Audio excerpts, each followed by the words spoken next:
And so you've had this amazing career kind of that you shared with us. Like, what's exciting you? Like, what motivates you every day to kind of keep on going? Kind of Yeah. like what's exciting in terms of your career, the industry? What do you look forward to every day? Well, so I mentioned that, 2 years ago, I got this unit head position in our division of engineering, and I support the mechanical development and the applied computational engineering groups. Mechanical development, pretty straightforward, designing and manufacturing devices that have mechanical components.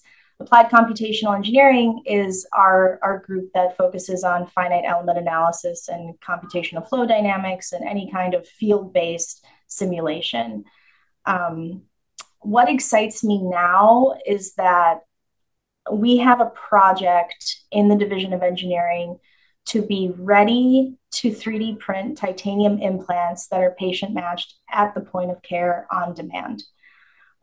Right now, the field of patient matched, well, really patient specific implants is growing a lot, and you're seeing groups like Stryker, DePuy Synthes, J&J, Oncos. You're seeing all of these companies focus their efforts on designing and fabricating implants that are one-offs, that are just for this patient and this patient's situation.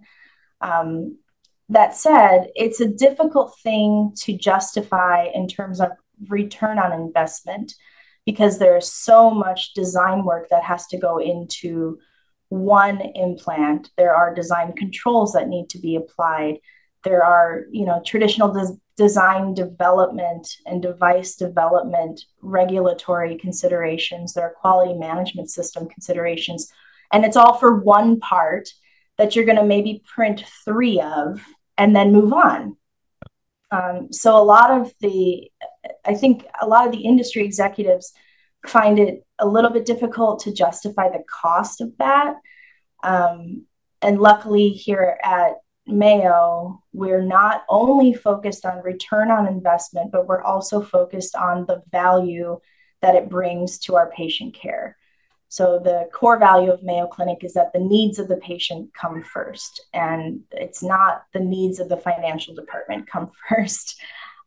So we were fortunate to receive a Granger grant and purchased an EOS 290, M290, and we're running titanium, aluminum, vanadium, ELI in that machine. And that is a material that can be 3D printed and implanted in a patient. So if we look back at my career in 3D printing, I started in anatomic modeling, moved into surgical guides, and now this is kind of the next logical step to take this in providing care for patients using additive technology. Be sure to check out our website, www.3degreescompany.com, for more content.